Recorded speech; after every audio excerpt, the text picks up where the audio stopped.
अस्सलामुअलैकुम। बोल्ड बच्चन पर खुशामदीद।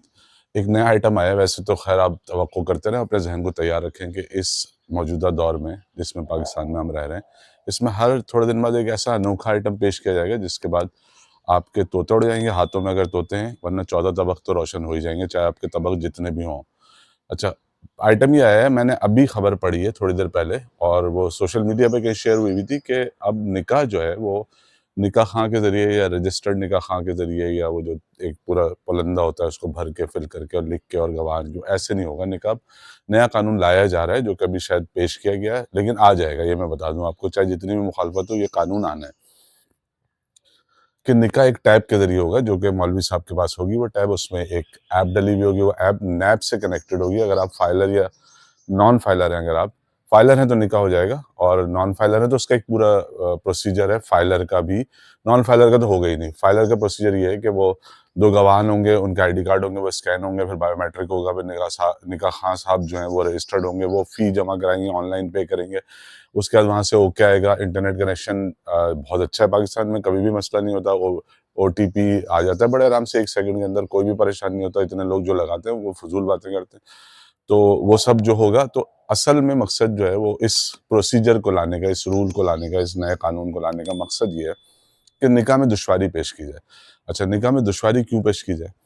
अगर निकाह में दुश्वारी होगी इंडिया में, लिव इन या लिविंग या लिविंग विदाउट एनी कमिटमेंट जो है वो बहुत राइज हो गया है शहरों में, ख़ास तौर पे वहाँ पे बड़ा कॉमन है कि जी आप शादी नहीं करें लेकिन साथ रह लें। तो एक तो उस तरफ बात चली जाएगी, अल्लाह ना करे जाए, लेकिन जाएगी।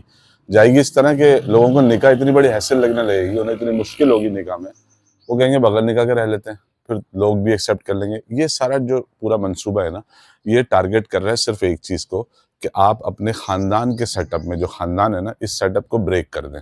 यानी आप खुद विड्रॉ हो जाएँ, या हुकूमत इस तरह के कवानीन ला ला के जो है ना वो इस पे आपको मुश्किल कर दे कि आप ख़ानदान में रहने से बेहतर है आप 2 लोग अकेले एक फ्लैट लेके रह लें। अच्छा, उसमें फ़ायदा क्या है?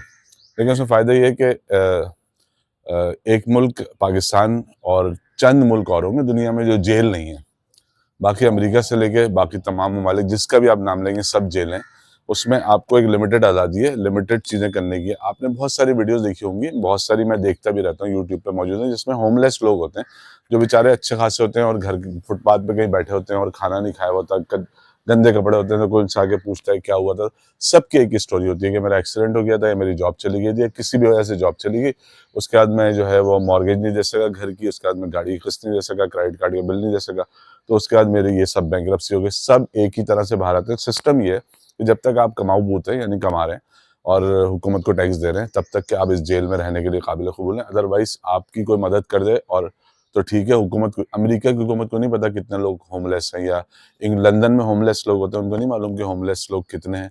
बिल्ली कुत्तों का ख्याल रख लेते हैं, जिंदा इंसानों का ख्याल नहीं रखते, क्योंकि वो सिस्टम मांगता नहीं है, उनको सिस्टम को चाहिए नहीं वो लोग। आपके यहाँ प्रॉब्लम ये है पाकिस्तान में कि आप जुड़े हुए हैं खानदान में। खानदान में इतनी सपोर्ट होती है कि आप एक अगर घर में, कुछ लोगों ने ग्राउंड प्लस 2 करके बनाया हुआ है, या कुछ लोगों ने एक ही फ्लोर पे जो घर बनाया हुआ है उसमें 2 बेटों की शादी हुई हुई है, उनकी बीवियाँ, उनके बच्चे सब साथ रहते हैं। तो बिल एक आता है। अच्छा, गैस का बिल एक आता है, तो डिवाइड हो जाता है। जब आप अकेले-अकेले रहेंगे तो ज़्यादा सब्सक्रिप्शन बढ़ जाएगी, यानी गैस के सब्सक्राइबर ज़्यादा हो जाएँगे, बिजली के सब्सक्राइबर ज़्यादा हो जाएँगे, तो हर एक पे इंडिविजुअली अलग-अलग टैक्स लगेगा। तो एक तो कस्टमर बढ़ाने इन सारी यूटिलिटीज़ के जो के हैं, और वो उस प्रोग्राम का हिस्सा है जो आईएमएफ का प्रोग्राम है। अच्छा, आईएमएफ वाले जो हैं वो बहुत अक्लमंद लोग हैं, बहुत ज़बरदस्त हैं और बड़े शातिर दिमाग के लोग बैठे हैं। कभी आपने सुना है कि आईएमएफ वालों ने कहा हो कि यार इतने अल्ले-तल्ले जो आपके अरबों रुपए के हैं, आपकी हुकूमत चलाने के जो आपके पैसे हैं, इनको कट क्यों नहीं करते? अब कभी भी बात नहीं करेंगे। आइंदा आने वाले 10 साल में भी आईएमएफ आपकी हुकूमत से, किसी भी हुकूमत से ये नहीं कहेगा अपने खर्चे कम करो, और अपने जो फ्री पेट्रोल दे रहे हो, फ्री की गाड़ियाँ अरबों रुपए की दे रहे हो, फ्री की फैसिलिटीज़ जो अरबों रुपए की दे रहे हो, वो ख़त्म करो और उससे अवाम को रिलीफ दो। नहीं, पेट्रोल के पैसे बढ़ेंगे, बिजली पे टैक्स लगेगा, 15-15 टैक्स लगेंगे बिजली पे, गैस पे। वो आपको अवाम से लेने हैं। तो अवाम को ब्रेक किया जा रहा है। आपका एक पूरा निज़ाम है जो ख़ानदान की सूरत में कायम है, जिसमें कफ़ालत भी है, जिसमें सपोर्ट भी है, जिसमें शेयरिंग भी है, और उसकी वजह से ही आप बचे हुए हैं। वरना जिस किस्म की महँगाई है और जो पाकिस्तान में सूरत-ए-हाल है, उसमें जो लोग इंडिविजुअली रह रहे हैं, यानी एक कपल के तौर पे रह रहे हैं, उनका बहुत ज़्यादा बुरा हाल है, उनकी निस्बत जो साथ रह रहे हैं। क्योंकि शेयर हो जाती है ना चीज़ें। तो अब इकोनॉमिक्स को फर्दर वो देखें, इनका मकसद ना, किसी भी हुकूमत का मकसद और मौजूदा हुकूमत का तो बिल्कुल भी नहीं है कि मईशत बेहतर हो, इनको सिर्फ अपनी हुकूमत बेहतर करनी है।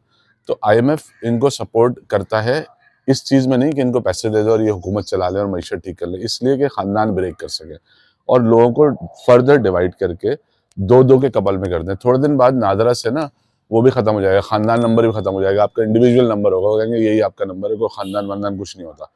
तो जब आपके पास खानदान भी नहीं होगा, यानी खानदान की सपोर्ट नहीं होगा, तो ज़ाहिर है आपके भाई-भाई कहीं बहन-भाई अलग-अलग रह रहे होंगे, लेकिन उनकी सपोर्ट नहीं होगी। जब उनकी सपोर्ट नहीं होगी, तो आप पॉलिटिकली कितने वीक होंगे, ना आप किसी जगह पे कोई रिएक्ट कर सकते हैं, ना आप मुज़ाहरा कर सकते हैं, ना आप जलसे में जाएँगे।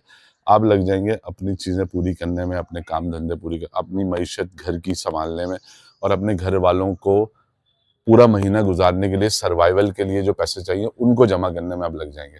तो ये पूरा मंसूबा जो है ना, ये पाकिस्तान को जेल बनाने के लिए, ताकि उस जेल में अमेरिका के बारे में कहा जाता है कि वहाँ पे 45% लोग जो हैं, वो ज़हनी मरीज़ हैं, नफ्सियाती मरीज़ हैं और उसकी दवाएँ खाते हैं और बाकी जो 55% हैं, उन्हें ये बात मालूम नहीं है कि वो नफ्सियाती मरीज़ हैं।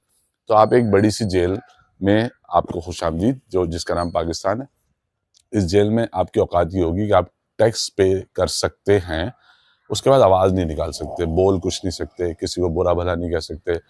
फायरवॉल लॉन्च हो चुकी है, आवाज़ निकालने पे आप गायब हो जाएँगे, सड़क पे मुज़ाहरा आप कर नहीं सकते, करने दिया नहीं जाएगा और उसके नतीजे में इसका जो रिवॉर्ड है, रिवॉर्ड ये दिया जा रहा है कि डीएचए लाहौर में 29 घर बनाए जा रहे हैं, 2 कनाल यानी 1000 गज़ के, जिसमें कमिश्नर लाहौर, टीपीओ लाहौर और दीगर जो ब्यूरोक्रेट्स जो शहर को चलाएँगे, उनको वहाँ पे रखा जाएगा। तो खवास को अलग कर दिया जाएगा और आवाम को अलग कर दिया जाएगा। जो सिर्फ इसलिए होंगे मेहनत करें और पैसे पे करें, उनको हुकूमत कुछ दे रही है नहीं दे रही ये मैटर नहीं है और आप डिवाइड हो जाएँ ताकि आप किसी भी सूरत में अगर अपने आप को कौम समझ रहे हैं, तो मेहरबानी करके वो ना समझें क्योंकि आप कौम थे भी नहीं और आपको बनने भी नहीं दिया जाएगा। सोचिएगा कि आपके साथ होने क्या वाला है। अल्लाह हाफ़िज़।